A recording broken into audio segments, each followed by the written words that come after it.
네, 오늘도 아버지의 날에 예배하는 여러분들의 삶에 준비하신 주의 복이 충만하기를 축복합니다. 네, 우리는 하루하루 하나님의 은혜로 삽니다. 요즘 같아서는 언제 어떻게 무슨 일이 벌어질 줄 모르는 그런 현실을 살지만 하루하루 무탈하게 사는 것이 또 얼마나 감사합니까? 살면서 생각하니 기적이라는 게 별거 아니더라고요. 뭔가 굉장한 난리 날 것 같은 그러한 일만이 기적이 아니라 이제는 하루하루 평범하게 잘 사는 것 자체가 기적이 되는 일상이 되어버렸습니다. 요즘 TV에 보니까 자녀 교육, 자녀 자라는 것도 보니까 가만히 보니 평범하게 아이가 잘 자라는 것도 참 신통하고 아주 귀한 은혜라고 생각이 듭니다. 매일 주의 은혜 아래 살면서 우리는 그것을 잊고 살지 않았나 우리 스스로 삶을 돌이켜 봐야 됩니다. 이스라엘이 광야에 나왔을 때 그랬습니다. 한 민족이 400여 년 다른 나라에 볼모로 사로잡혀 있었다. 그런데 그렇게 살다가 자기의 민족의 정체성을 지키는 모습을 갖고 광야로 나왔다. 이것 자체가 기적입니다. 그리고 그들 수백만이 광야에서 40년 동안 살아냈습니다. 애굽에서 나올 때 장정이 전쟁에 참여할 만한 장정이 60만이라고 합니다. 그럼 엄마 아빠 3배가 됩니다. 또 자녀가 하나씩만 있어도 4배 될 거 아닙니까? 64, 24 얼핏 잡아도 약 한 240만 정도가. 그러니까 만약에 옛날 자녀들 많이 낳고 이런 거 생각하면 240만이 옵니까? 훨씬 더 많은 인구였을 수도 있는 거 아니에요. 게다가 나올 때 그냥 온 것이 아니라 가축을 데리고 나왔다. 그 많은 생명이 40년을 만나와 메추라기와 물을 공급하시는 하나님의 은혜를 힘입고 살아냈습니다. 그들 매일은 기적을 경험합니다. 죽음의 땅, 건건한 땅에 가족과 민족과 거느리는 가축들이 잘 살아냈습니다. 하나님은 그들에게 매일 일용할 양식을 공급하셨습니다. 만나로 먹이시고 또 고기가 먹고 싶다고 울었을 때 하나님은 그냥 지켜보고 계시지 않으셨습니다. 그들에게 고기를 공급해 주셨습니다. 저는 그 광야에서 그런 생각을 했습니다. 그 사막, 거기는 유대의 광야나 이런 마른 땅이 아니라 그냥 그야말로 사막이죠. 그 사막에 서서 보면 그냥 모래가 하얗게 보여요. 그리고 지평선에 연이어 맞닿은 하늘은 그냥 코발트색 하늘이에요. 여기서 어떻게 살았을까? 너무 뜨겁습니다. 맨발로는 도저히 설 수 없을 만큼 뜨거워요. 그런데 더 놀라운 것은 하나님은 도대체 어디서 이들에게 메추라기를 공급하셨을까? 가령 그 뜨거운 사막 기후를 횡단하거나 오가는 새는 날개가 커서 한 번 날았을 때 비행거리가 좀 큰 독수리나 매나 이런 종류의 조류라면 내가 이해를 해요. 메추라기라 그러잖아요. 메추라기. 여러분 메추라기 커봐야 얼마나 커요? 날면 또 얼마나 날겠습니까? 예전에 수락산에 애들하고 주말에 야외 예배 드린다고 수락산 올라가다 보면요. 메추라기 고기를 팔았어요. 그거를 꼬챙이에 꽂아가지고 구워서 팔았단 말이에요. 보니까 요만한 메추라기인데 여러분 생각해 보셨어요? 그 사막 기후에 메추라기가 과연 살았을까? 메추라기가 날면 또 어디를 나는다고 거기까지 그게 날아와서 약 적어도 한 240만 인간이 먹을 만한 분량의 메추라기 떼들이 앉은 거예요. 나 혼자 그런 생각을 했죠. 이건 아마도 메추라기가 날이 뜨거워가지고 정신 나가서 거기 앉아 있었겠다.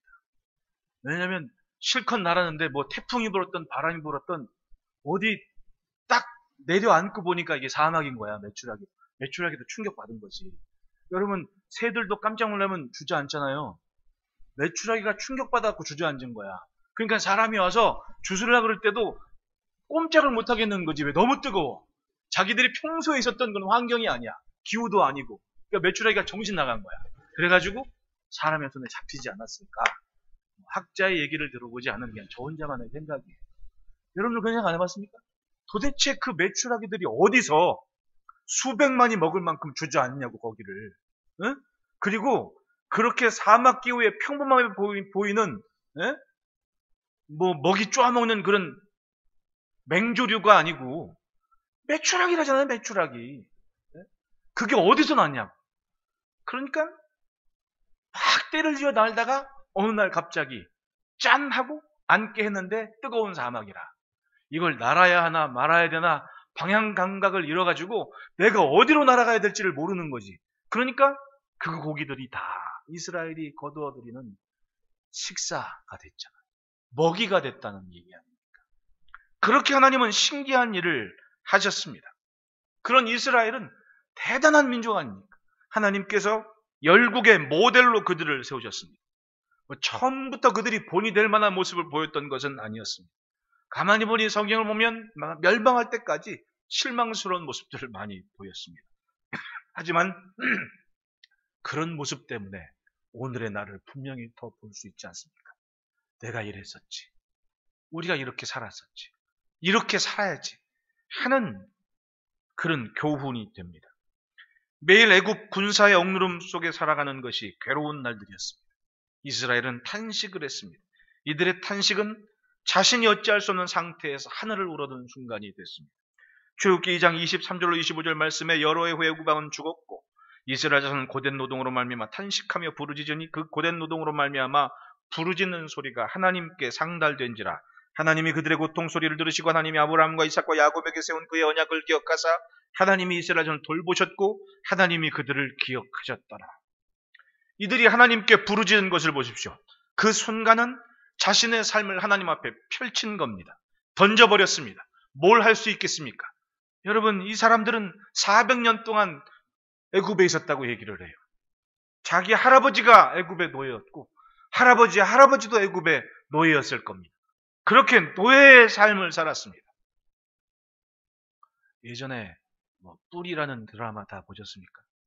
뿔이라는 드라마, 미국 드라마를 보신 분들은 연세가 있으신 분들이고 뿔이라는 이야기를 할 때 멀뚱멀뚱 쳐다보는 젊은이들은 젊은 세대고, 그렇죠. 거기 보면 그 흑인들의 애환이 고스란히 담겨 있는데 그 자기의 인생의 경험의 한계를 넘어서는 생각을 하는 게 쉽지 않은 거예요. 즉 할아버지가 노예였으면 나는 그냥 노예의 삶에 만족하며 사는 인생인 거예요. 그 경계를 넘어설 수가 없다는 말입니다. 여러분, 사람이 죽을 때까지 생활하는 반경이 얼마 되는지 아십니까?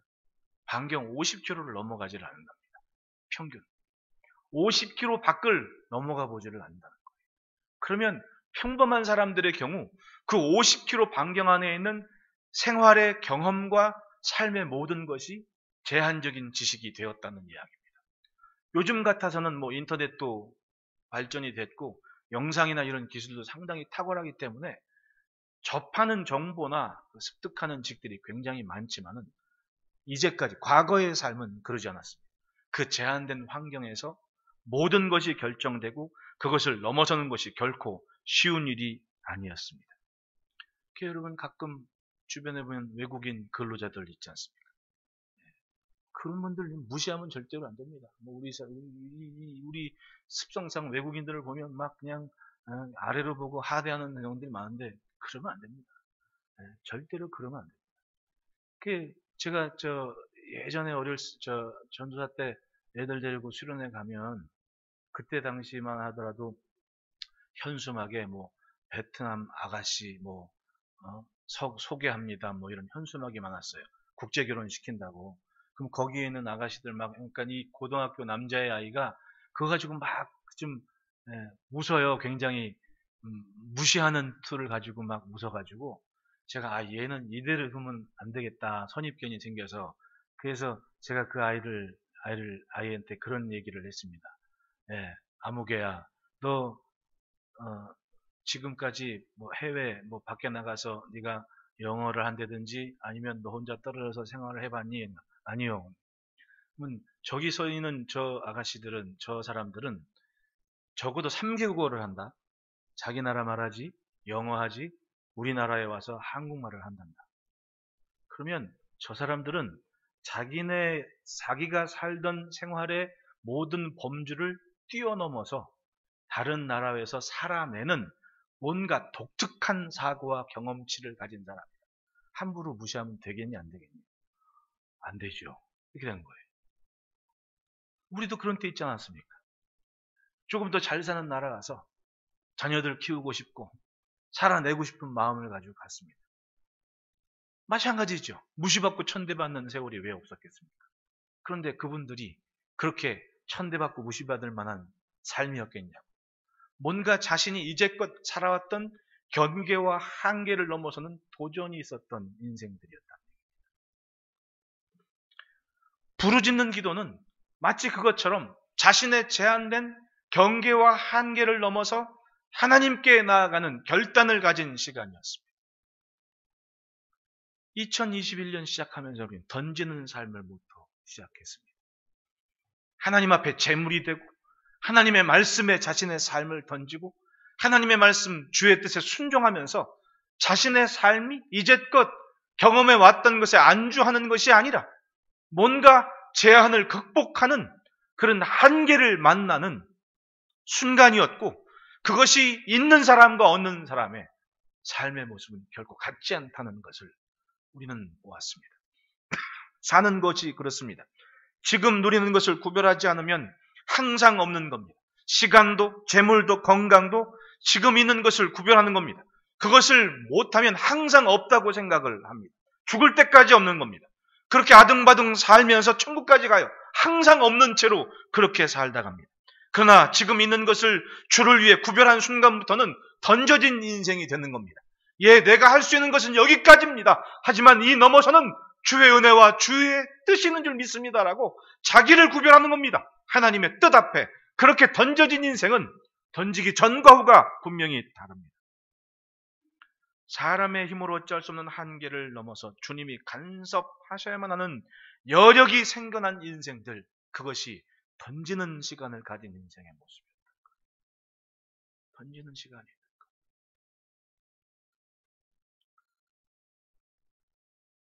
모세의 엄마를 보십시오. 시작할 때도 말씀드렸지만 모세의 엄마는 요셉에선 믿음으로 아이를 숨겼다 그래요. 믿음으로. 다른 아이들은 다 낳자마자 던져졌고 다 죽었습니다. 근데 믿음으로.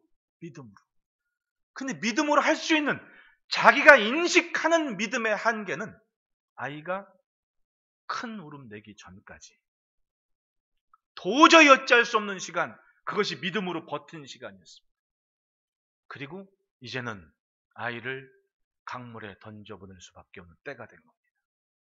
그럼 그 시간은 믿음이 끝이었습니까? 믿음이 끝인 줄 알았습니다. 그런데 오히려 더 큰 믿음이 있어야 됩니다. 이제껏 믿어온 것보다 더 굉장한 믿음이 필요한 시간이었다. 그렇게 모세는 갈대 상자에 들어서 물 위를 떠내려갔던 거예요. 그 엄마의 마음을 한번 생각해 보십시오. 그런데 그 아기는 그냥 어쩌다가 믿음으로 버틴 엄마의 아기가 아니었습니다. 출애굽기 2장 앞에서 읽었던 것으로 돌아가 생각하면 민족이 고통 중에 부르짖었을 때 하나님은 그들을 기억하셨습니다. 아브라함과의 약속을 기억하셔서 그들을 구출해내셔야만 되고 건지셔야만 되는 일을 생각해 내셨는데 그때 한 세대를 믿음으로 살던 다른 엄마들, 다른 부모와는 전혀 다른 믿음으로 버틴 세월이 있는 한 여인의 간절한 믿음을 보셨고 그 여인의 손길 속에 던져진 아기 모세를 건져진 아기로 만드셨습니다. 그래서 모세입니다. 그리고 그 아이가 80이 되었을 때 정말 그 하나님의 놀라운 뜻과 계획이 이루어지는 것을 보십시오. 믿음은 어제 오늘 내일 일주일 뒤 한 달 뒤 물론 중요합니다만은 적어도 한 세대 100년을 아우르는 놀라운 기적의 역사가 준비되는 시점이 믿음이었고 하나님 앞에 무엇인가를 제한적인 것을 뛰어넘는 던짐이 있는 삶의 믿음의 열매가 되는 거예요. 2021년에 그 같은 믿음의 간증과 복을 담는 삶이 되시기를 축복합니다. 사실은 신년 축복성회 5시간 준비한 우리가 해마다 신년 축복성회 했는데 오늘이 그 5번째 시간이라고 생각하시면 돼요.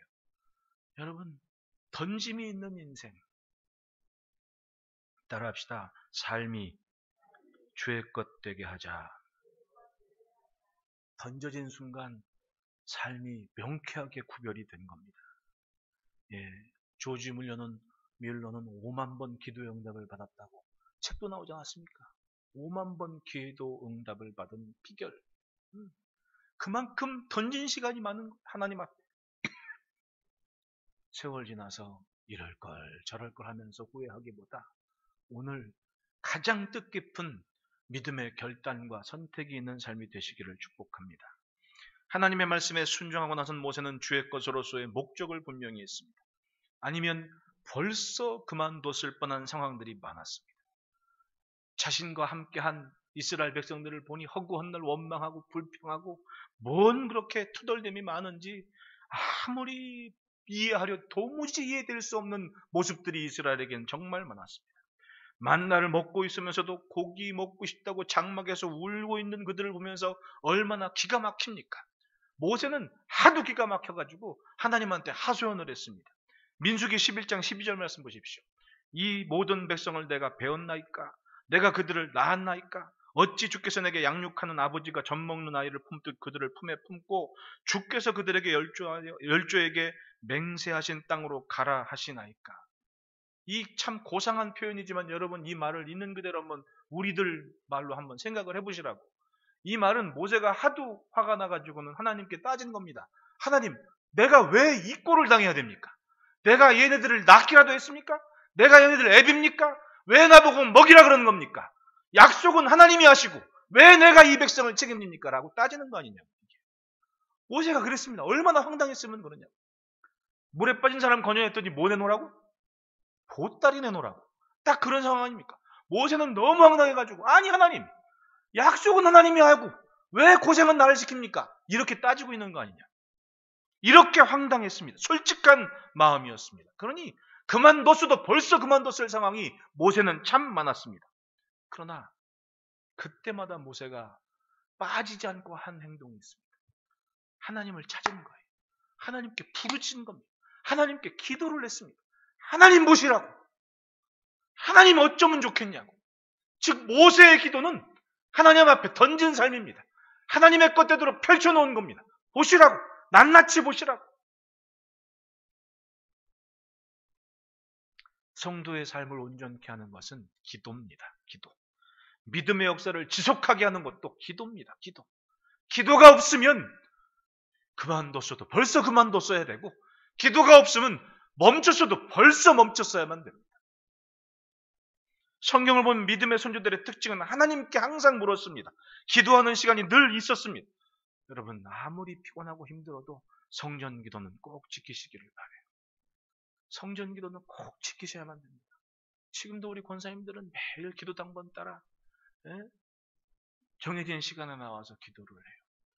2021년은 목적을 세웠습니다. 우리 권사회장님과 약속을 했습니다. 권사님, 우리 금년에는 우리 샛별 성문교회 권사님들이 한 분도 빠짐없이 성전 기도를 좀 했으면 좋겠다.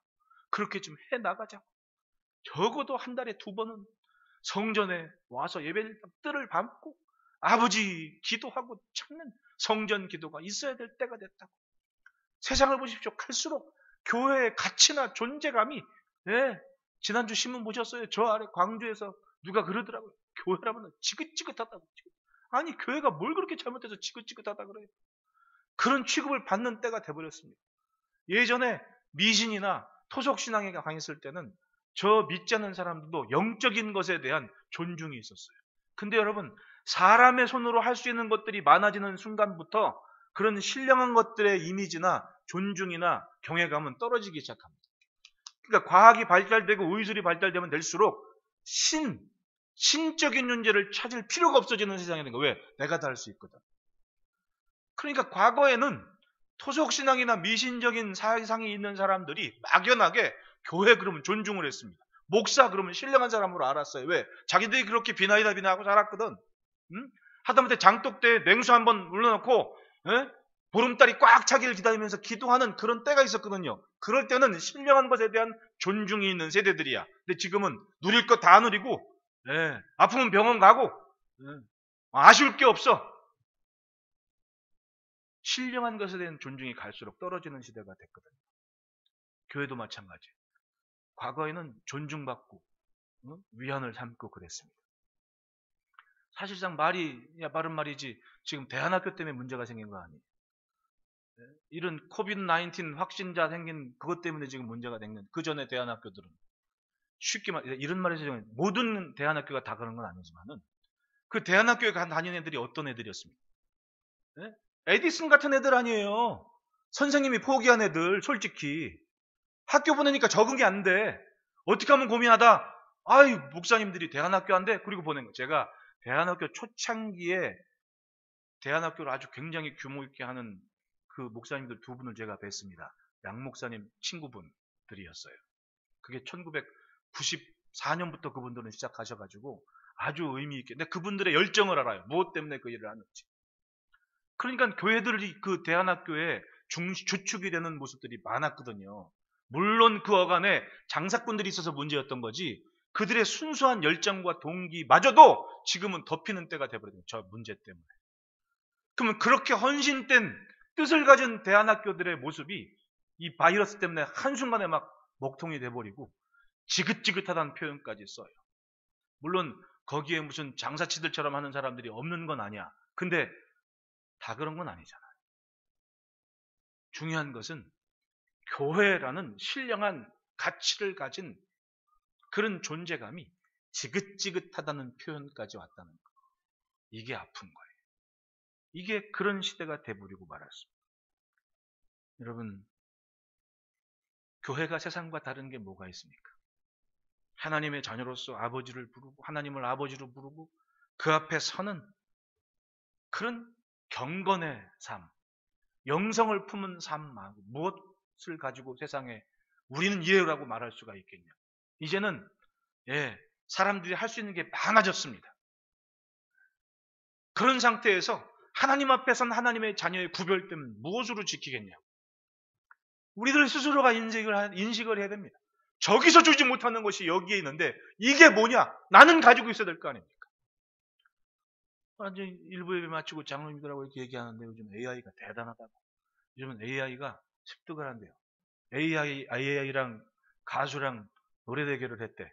그런데 가수 김광석 씨가 90 몇 년도에 사망했나요? 죽었나요? 근데 그때 작곡했던 노래를 그때 당시에 김광석의 목소리와 성대나 이런 걸 분석해서 AI에 딱 입력을 해가지고 김광석이 죽기 때문에 발표되지 못한 김광석의 노래를 부르게 했더니 사람들이 깜짝 놀란 거야. 똑같대. 얼마 전에 영화 한 편 나왔습니다. AI 사이보그에 관한 사이보그보다 더 진일보 된 거죠. AI가. 어떤 사람이 죽었는데 자기 아내하고 살았던 그 일기하고 데이터를 탁 해서 AI한테 딱 입력을 하고 로봇으로 딱 만든 AI를 만들어놨어. 나왔는데 자기 부인인 거야. 놀랬죠, 여러분. 놀라지도 않네. 이젠 그런 시대가 돼버린 거예요, 이제. 벌써 10년 전에 저 일본에선 장례식장에 진짜 중이 안 간대. 진짜 스님이 안 간대. 그냥 로봇 박스 안에 스님이 들어가가지고는 장례식을 진례를 한대잖아. 근데 지금은 똘똘한 AI 하나 만들어 놓고 배치해 놓으면 되는 거야. 큰일 났어, 이제. 그런 시대가 돼버린 거예요. 이런 상황에서 신을 찾습니까? 이런 시간에, 이런 시대를 살면서 사람들이 이제껏 경험해왔던 그 한계를 넘어서는 무엇인가를 기대할 만한 것들이 필요성이 있냐고. 그냥 만들어 놓으면 되는 거야. 통계와 확률과 수학과 하드웨어적인 뭔가가 매치가 되면 깜짝 놀랄 만한 일들이 많아. 이제 사람의 손으로 할 수 있는 것들이 많아지는 거예요. 과연 교회는, 그러니까 우리가 믿는 하나님에 대한 영성에 대한 존재감은 어디서 살 수 있습니까? 무엇으로 그들의 구별됨을 나타낼 수가 있겠냔 말이죠. 여러분, 기도 열심히 하시기를 바라요. 하나님 앞에 던지는 것을 잘해야 됩니다. 그리고 세상이 줄 수 없는 세상의 한계를 넘어서는 뭔가가 있는 것을 우리의 삶으로 나타내 보여야만 됩니다. 우리는 하나님께서 아버지 노릇 해주시는 것을 기대하는 믿음으로 사는 성도예요. 하늘에 속한 성도. 오늘 본문에서도 보십시오. 구원의 기적이요 새날의 은혜를 경험한 후에 사흘 만에 원망을 합니다. 이스라엘이. 모세가 뭘 합니까? 그들을. 할 수 있는 게 없죠. 홍해가 갈라져서 마른 땅을 걷는 기적을 경험한 사람들인데 딱 사흘 지나니까 하나님을 원망을 하고 있습니다. 그때 모세는 뭘 해요? 경험과 한계와 지식대로라면 할 수 있는 게 없는 거지. 뭘 할 수 있습니까? 그 시간에. 모세는 여호와께 부르짖었다라고 얘기를 해요. 하나님을 찾았다. 하나님께 부르짖었다. 그것은 자신의 삶을, 자신의 사명을, 내 하루를, 지금 나를 하나님 앞에 내려놓고 펼쳐놓는, 즉 던지는 시간입니다. 모세가 여호와께 부르짖었더니 여호와께서 그에게 한 나무를 가리키시니 그가 물에 던지니 물이 달게 되었더라. 던진 후에 하나님을 분명히 알게 됐습니다.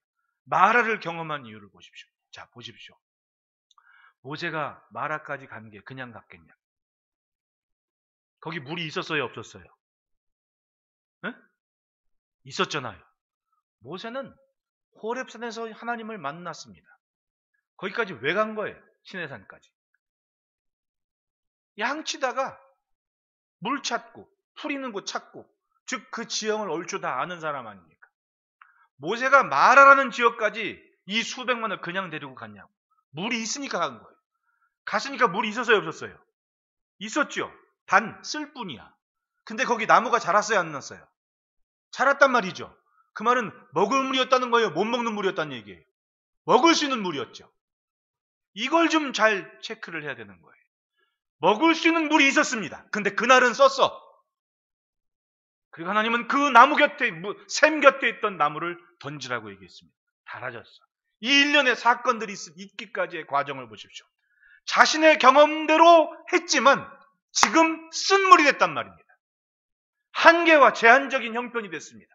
그때 모세가 할 수 있는 것이 뭐였냐? 여호와께 부르짖었다.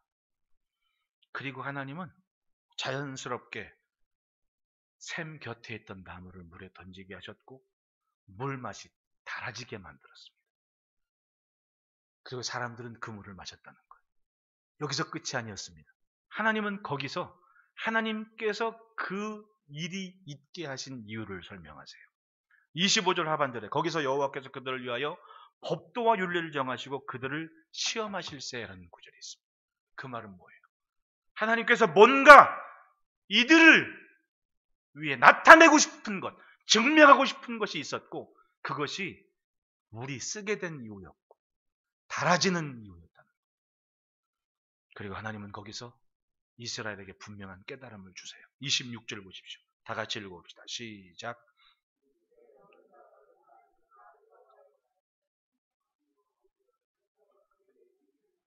내 계명에 귀를 기울이며 내 모든 규례를 지키면 내가 애굽 사람에게 내린 모든 질병 중 하나도 너희에게 내리지 아니하리니 나는 너희를 아멘. 여러분, 지혜로운 인생은 뜻을 정한 만큼 살아냅니다. 그래서 마음과 생각이 중요해요. 무조건 원망하기보다 내가 무엇 때문에 여기까지 왔는지, 내가 무엇을 믿고 이 시간 이 앞에 있는지. 물은 썼다가 달다가 그러는 거예요. 따지고 보면. 안 그래요? 물은 원래 그 물이에요. 알기 때문에 온 장소였습니다. 근데 하필 그날 쓴 물이었지. 그런데 쓰고 달고의 문제가 아니었습니다. 하나님은 그 사건에서 하나님을 만나 주셨고 나타내 주셨고 이스라엘의 이스라엘 됨을 증명해 보이시는 거예요. 그리고 너희가 살 길은 이것으로 사는 거다. 이것으로 사는 거다. 믿음의 선택과 결단이 있으면 뒤돌아보지 말고 믿음다운 모습을 향해 나아가시기를 축원합니다. 그게 던지는 거예요. 영국의 97세 릴리 에버트 할머니가 코비드 19에 확진이 돼서 죽을 뻔했는데 한 달 만에 완치가 됐다 그래요. 작년 12월 17일에 영국에 막 백신 접종할 때 1차 접종을 맞았대. 근데 이 할머니가 그냥 확진이 돼버려가지고 이제 격리, 병동 이송이 될 직전에 자녀들이 그렇게 합의를 했대요. 코로나 때문에 사람 죽고 막 생리별하고 이런 많이 봤잖아요. 야, 이거 괜히 할머니 보냈다가 이게 마지막이면 어떡하냐. 어차피 마지막이면 집에서 잘 보살피자. 그래서 집을 격리 병실로 꾸미고 그 마을에서 그 보건소에서 협조가 돼서 수시로 하루에 한 번씩 체크를 해주고 그렇게 관리를 했대요. 근데 더 놀라운 것은 이 할머니가 20세 때 아우슈비츠 수용소에서 갇혀있던 유대인 할머니였던 거거든요. 그 수용소에서 버텨냈어요. 그리고 코로나 걸린 다음에 한 달 만에 완치가 돼서 집 밖으로 산책을 나온 거예요. 신문에 이만하게 사진까지 실렸더라고요. 그 할머니한테 기자가 물었죠. 할머니 어떻게 그렇게 잘 이겨내셨냐고. 사람들이 많이 죽는데. 그 할머니가 그런 얘기를 해요. 인생의 고비마다 긍정적인 태도를 유지하려고 애썼다. 삶은 선택이다. 살기로 선택하고 인생을 끌고 가느냐 아니면 포기하느냐의 문제다. 나는 살기를 선택했고 그리고 포기하지 않고 죽음과 싸웠다. 이런 얘기를 해요. 참 대단하신 할머니죠. 수용소에도 살아내시고 20살 때. 그리고 많은 사람들이 그냥 애달게 죽어가는 시점에서도 다시금 또 건강하게 살아나고 선택을 했으면 포기하지 말고 싸워내야 됩니다. 믿었으면 믿음에 합당하지 않은 것들을 자꾸 던져내고 구별을 해야 됩니다. 믿음만 가장 존귀해 보이도록. 하나님을 믿었으면 하나님만 가장 고상하고 귀한 존재이신 것을 드러낼 만큼 다른 것들을 다 하찮게 여기고 던져버리지 않으면 의미 없는 삶이 되어버린다는 것. 그것이 없으면 매일 불만이고 원망거리가 됩니다. 대단한 기적을 경험하면 뭐합니까? 딱 사흘 만에 원망하고 있지 않습니까? 그러니까 믿으면 믿을수록 기적이라는 게 별거 아니더라고요. 네? 기적이라는 게 별거 아니에요. 아니 홍해를 마른 땅처럼 건너고 그 많은 재앙이 비껴갔는데 오늘 물 쓰다고 지금 원망하고 있다는 거 보십시오. 기도 한 번 해보지도 않고 물 쓰다고 지금 원망을 하고 있는 거예요. 게다가 자기의 삶을 내던지고 하나님 지팡이 하나 들고 자기를 이끄는 80의 노구인 모세를 원망하고 있는 거예요. 왜 우리를 여기까지 데리고 왔냐.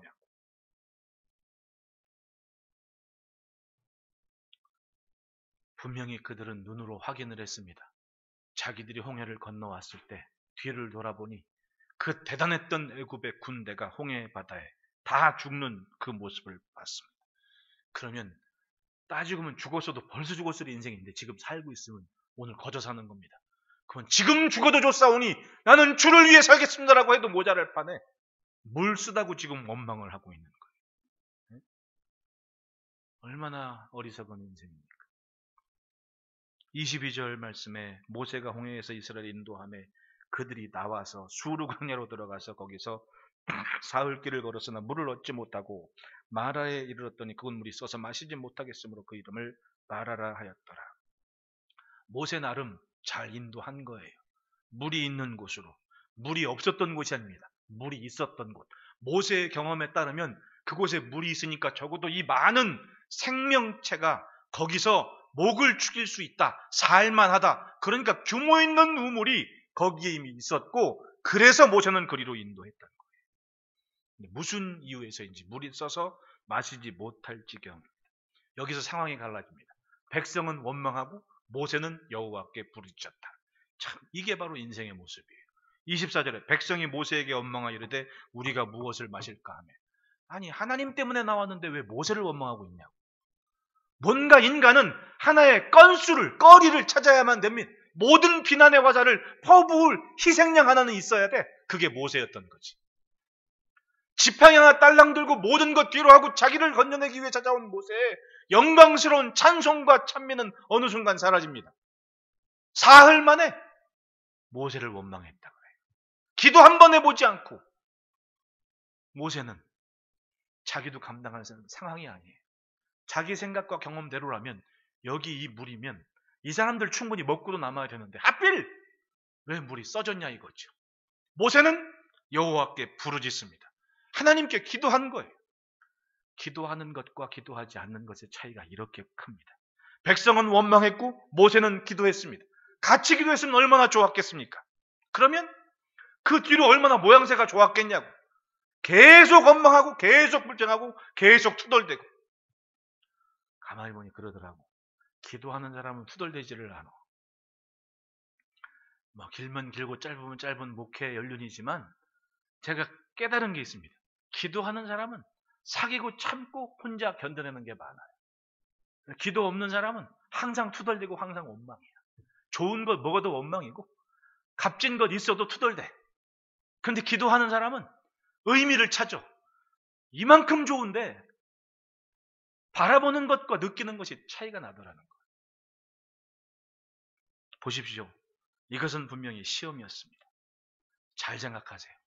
오늘 절망적인 상황이 때로는 시험일 수 있습니다. 만사형통 두루평안이 복이 아니에요. 가만히 보면 자 다시 거기에 물이 있었어요 없었어요?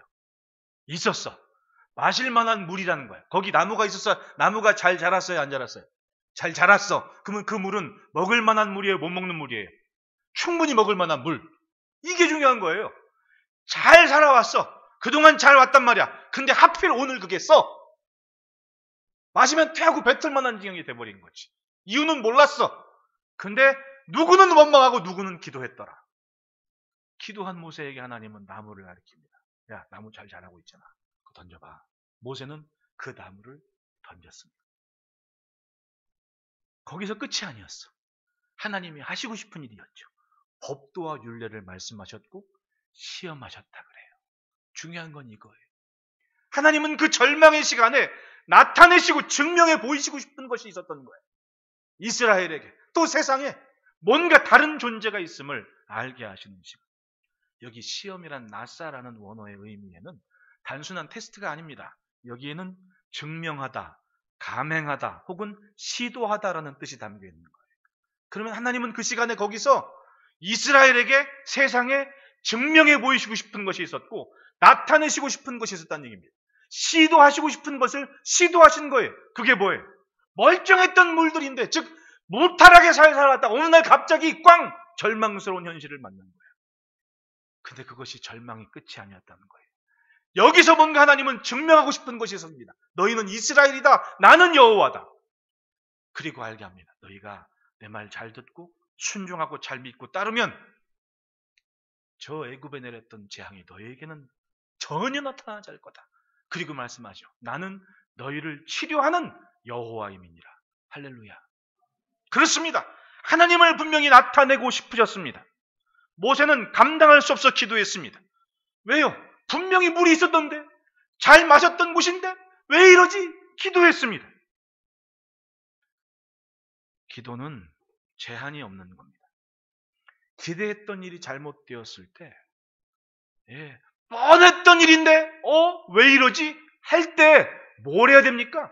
원망이나 불평이나 투덜거림이 아니라 더 기도해야죠. 더 기도. 그러면 더 분명하게 하나님은 만나주시고 나타내주시는 거예요. 그래서 알았습니다. 나는 너희를 치료하는 여호와임이니라. 할렐루야. 2021년에 여러분 한결같이 살아온 삶이 멈춘 것 같던 이 절망의 때 더 가까이 더 분명히 하나님을 만나는 은혜가 있기를 축복합니다. 그것을 위해 던지라는 거예요. 그러므로 따라합시다. 삶을 지키는 능력이 기도에 있다.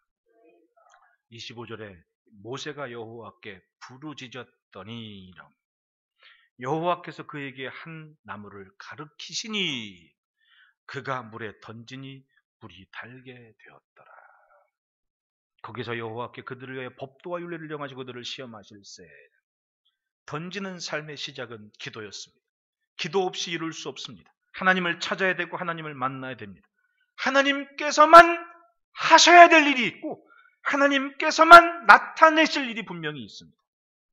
때로 인생이 생각대로 되지 않을 때가 있습니다. 정말 그렇습니다. 모든 일이 마음 먹은 대로 되겠습니까? 그런 것 같은 때가 있는데 그러지 않을 때가 더 많은 것이 인생 아닙니까? 분명히 물이 있었습니다. 그래서 왔습니다. 수백만 인구와 그리고 백성과 가축들을 데리고 마하라에 이르렀습니다. 그런데 이를 어쩝니까? 물이 쓴 거예요. 못 마실 정도로 쓴 겁니다. 가만히 보니까 사람이 좋은 거 잘 되는 건 금방 잊어. 근데 아픈 건 잘 안 잊어. 솔직히 그렇죠, 여러분들. 제가 우리 권사님들하고 뭐 이전에 뭐 어디 저 속초에 밥 먹으러 딱 가잖아요. 그럼 우리 집사람이 저한테, 내가 없으니까 얘기인데 우리 집사람이 저한테 그래요. 여기 누구랑 왔었냐고. 내가 누구랑 갔겠냐고, 거기를. 그 맛있는 걸 먹으러 내가 누구랑 갔겠냐고 물어요. 누구랑 왔었냐고. 그럼 권사님들이 뒤에서 그래요. 사모님 누구랑 갔었겠냐고. 브라질에서 난리 났잖아요. 지난주 뉴스에 신문에 그게 나왔어요. 브라질에서 50대 후반 어떤 부인이 자기 남편을 칼로 찔렀어. 경찰이 잡아갔습니다. 그래서 조사를 했어. 부인이 그런 거야. 수첩에 웬 아가씨 사진이 있다고.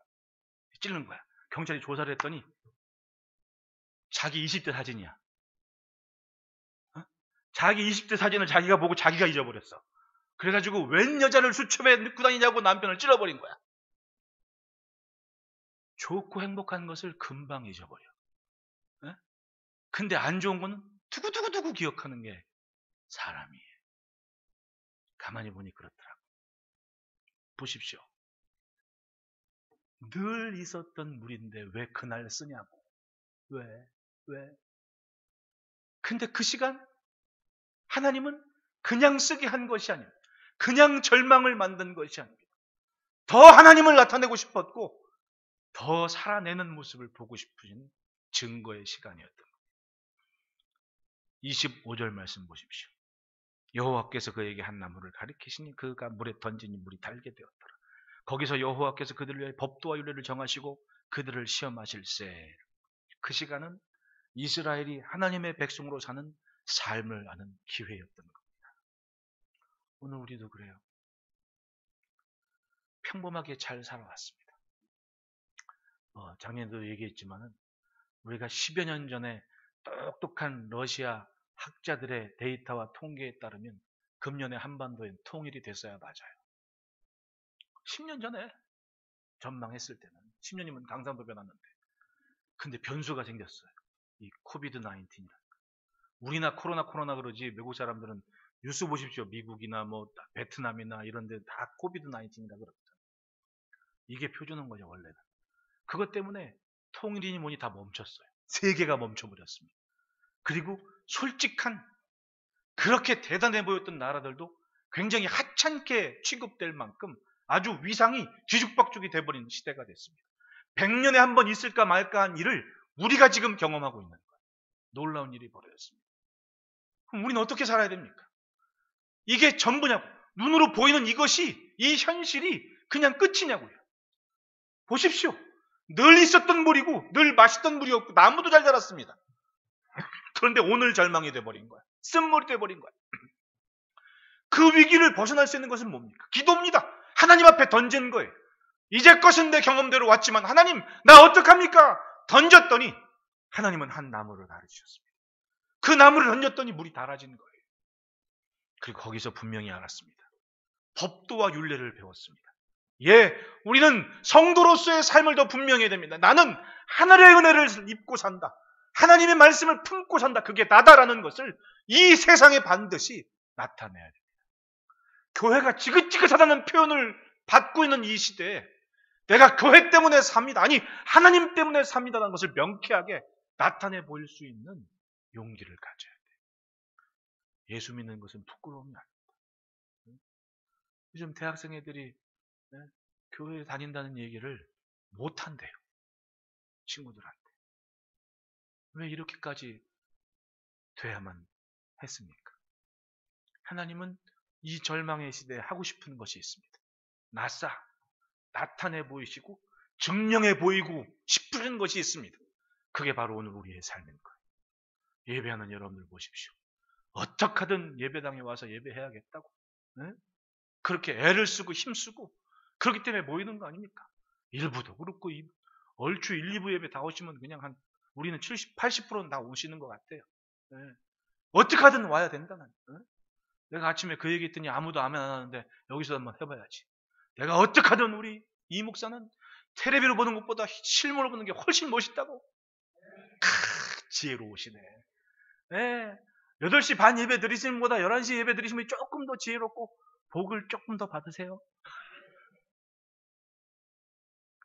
그냥 이런 마음이 있는 게 아닙니다. 우리는 그동안 견뎌온 삶에서 하나님과 가까워지는 그 모습이 있기 때문에 그런 삶이 뿌리 내린 삶이 되는 거예요. 감사해요. 그래서 제가 은혜를 받아요. 감사한 겁니다. 여러분 절망의 때 더욱 하나님의 백성으로 사는 삶에 기회로 삼으시기를 축복합니다. 둘째로 따라합시다. 구별됨을 지키는 비결은 기도에서 시작된다.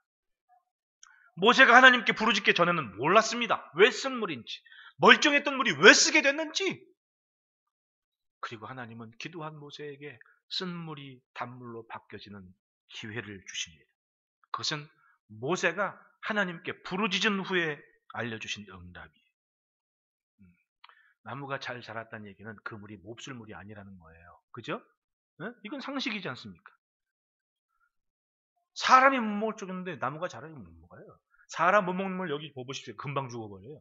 근데 거기 나무가 잘 자라고 있었단 말이죠. 그 말은 그 물은 평소에 그 시간 전까지는 잘 사람들이 먹었던 물이었다는 얘기입니다.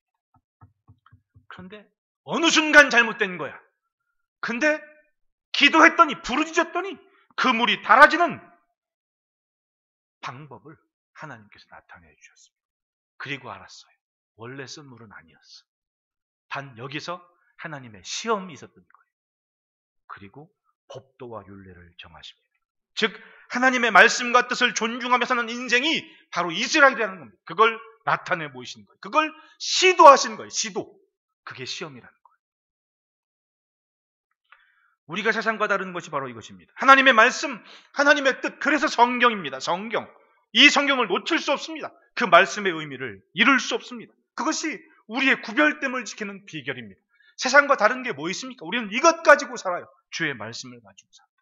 따라합시다. 말씀 품고 기도한다. 이 단순하고 명백한 원리를 감격함으로 지켜내는 것이 쉽지 않아요. 쉽지 않아요. 예수 믿는 게 믿으면 믿을수록 어렵지 쉽지 않더라고. 처음 아멘으로 쉽게 시작했는데 믿으면 믿을수록 이게 더 견딜 것이 많고 헤쳐나갈 것이 많고 버릴 것이 많은 거야. 그런데 그걸 우리는 해내고 있지 않습니까? 마주보고 인사합시다. 잘하고 있습니다. 여러분, 고통 앞에서 무엇을 했느냐? 고통 앞에서 무엇을 하느냐? 거기서 내 신앙의 모습이 보이는 겁니다. 하나님을 만나 그 지시하심을 지키는 모세와 그저 구경꾼이었던 이스라엘의 모습이 얼마나 비교가 됩니까? 우리는 지금 하나님의 자녀로 삽니다. 광야로 나가 법도 없고 율례도 없었던 이스라엘이 되기를 자처하기보다는 오늘 내게 말씀을 주시고 예배의 감격과 은혜를 주신 하나님 앞에 더 가까이 나서는 이 구별됨을 지켜면 분명한 은혜의 바다가 펼치는데 왜 주저합니까? 하나님이 보장하시는 것이라면 기꺼이 누리면서 지켜내는 삶만 있으면 되지 않습니까? 믿고 기도하면 내 삶이 얼마나 존귀하고 귀한지 합니다. 구별된 존귀함을, 이 존재감을 지켜낼 수 있습니다. 내가 기도한 순간 그 황당한 문제거리가 주님의 것이 됩니다. 그래서 던지는 겁니다.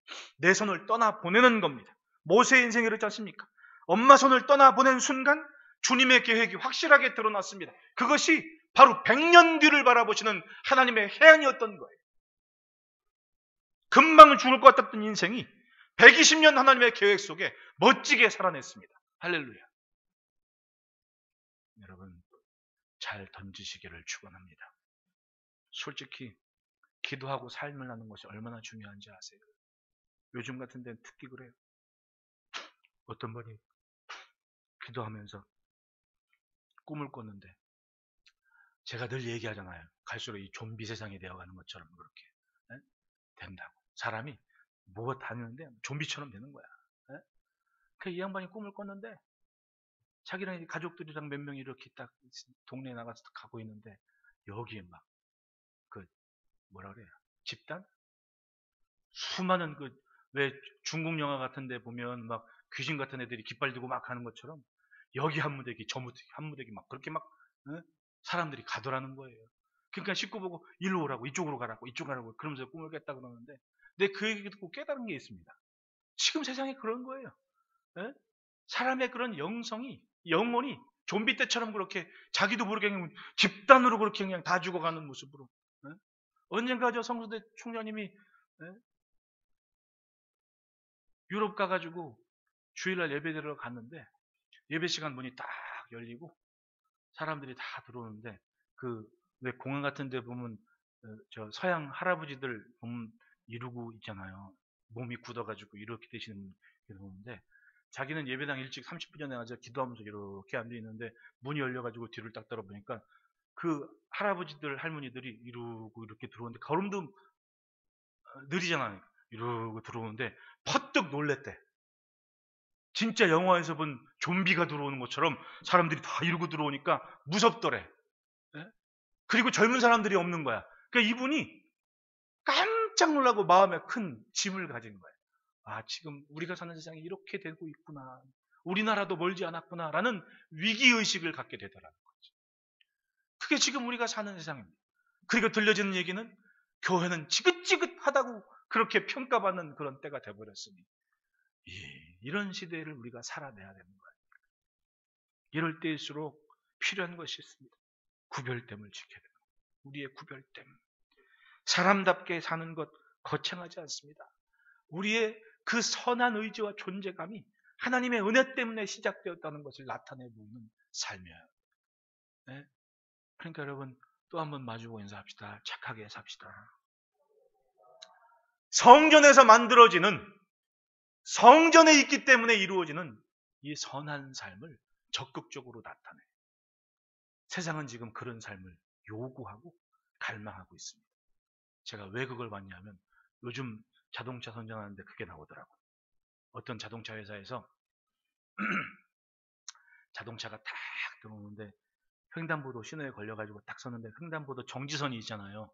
그 정지선을 일부러 습관적으로 지나가서 쓴 거야. 이 아버지가 못해가지고 뒷자리에 타고 있는 자기 아들이 자라가고 뭐가 될까 신날 꾸지 막 자기 나름대로 아주 잘 자라가지고 막 대통령도 되고 장군도 되고 뭐 이런 게 좋은 거 다 생각하면서 물어 아들한테. 아무개야 너 커서 뭐가 되고 싶어? 그러면 이제 자기 기대에는 나는 뭐가 될 거예요 뭐가 될 거야 할 텐데 얘가 창문 밖을 딱 쳐다보면서 착한 사람.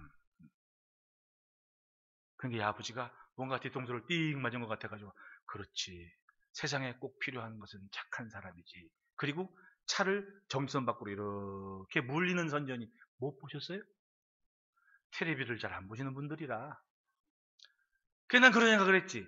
야 주여 우리는 착한 사람들이 많이 모여서 살고 있기 때문에 미처 몰랐던 것인데 세상은 지금 우리 같은 착한 사람을 찾고 있나 봐요 하나님. 그리고 이 새벽에 여기서 혼자 키득키득거리고 그 손 좀 보고 아주 은혜를 받았다니까 내가. 에? 자 옆에 사람 얼굴 2초만 쳐다봅시다. 안 착해 보이는 사람 손 들어봐. 우리는 다 착한 사람이 되어가고 있습니다. 세상이 찾는 사람. 그 찾는 사람들은 어디서 만들어집니까? 말씀 품고 기도하는 그 삶, 성전에 자라는 멀쩡하게 잘 자라는 것처럼 보이는데 은혜가 없으면 뉴스거리가 되는 사람들 보십시오. 다 그런 사람들 아니에요. 뉴스에 장식하는 사람들. 잘 자라는 줄 알았어. 성공한 줄 알았어. 근데 지나고 보니 나쁜 놈 됐네. 이렇게 돼버린 거예요. 세상이. 주의 말씀으로 채워진 성경은 항상 답을 줍니다. 우리는 하나님의 구별하심 속에 열국을 품는 제사장이 되어 오늘을 살고 있습니다. 사도 베드로께서는 말씀하십니다. 그러나 너희는 택하신 족속의 왕 같은 제사장들을 거룩한 나라요 그의 소유관 된 백성이니 이는 너희를 어두운 데서 불러내어 그의 기이한 빛이 들어가게 하신 이의 아름다운 덕을 선포하게 하려 하심이라. 예, 그렇습니다. 하나님께서 뭔가 나타내시고 싶은 것이 있기 때문에 그 증명하고 싶은 것이 있기 때문에 이 절망의 때 우리로 예배의 자로 또 기도의 자리로 우리를 부르셨고 그렇게 살아내고 있는 거예요. 여러분 열심히 잘 살아냅시다. 고난을 품고 고난의 시대를 품고 하나님 앞에 삶을 던짐으로 답을 찾는 은혜의 해가 되시기를 축복합니다. 마지막으로 따라합시다. 시험을 넘는 힘이 기도에 있다. 25절 하반절에 거기서 여호와께서 그들을 위하여 법도와 유리를 정하시고 그들을 시험하실세. 분명히 이 사건은 시험이었습니다. 예, 멀쩡히 마실 물이었었는데 왜 쓰게 됐는지 모세도 몰라 하나님께 부르짖는 겁니다. 이게 웬일입니까 하나님? 그 시간은 하나님께서 뭔가 나타내시고 싶어 하시는 순간이었습니다. 단순한 테스트가 아니었어요. 하시고 싶은 일, 시도하시고 싶은 일을 시도하신 거예요. 그 시험을 통해 분명히 알게 원하셨던 것. 26절입니다. 다시 한번 다 같이 읽습니다. 시작. 이르시되